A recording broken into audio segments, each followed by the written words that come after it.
Baron Areenalla 7. joulukuuta vastassa Matias Tsunami Gomez. Mitkä tunnelmat? No ihan hyvät tunnelmat tuohon, että joulukuuta ootellessa.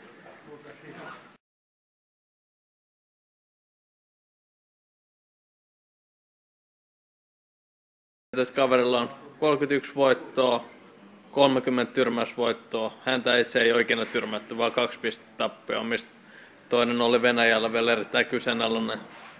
Olisi ehkä pitänyt voittaa teknisellä tyrmäyksellä. Mitä nämä kertoo kaverista?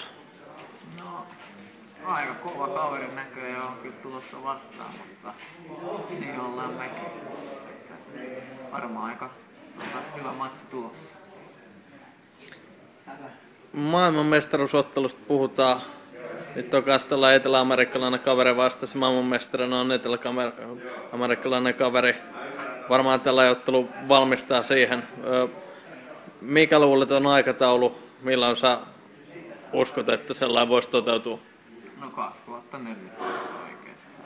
Toi matsi hoidetaan niin hyvin ja tossa on varmasti hyvää kokemusta ja sitten ollaan taas valmiimpia ottelemaan tai mistä tahansa.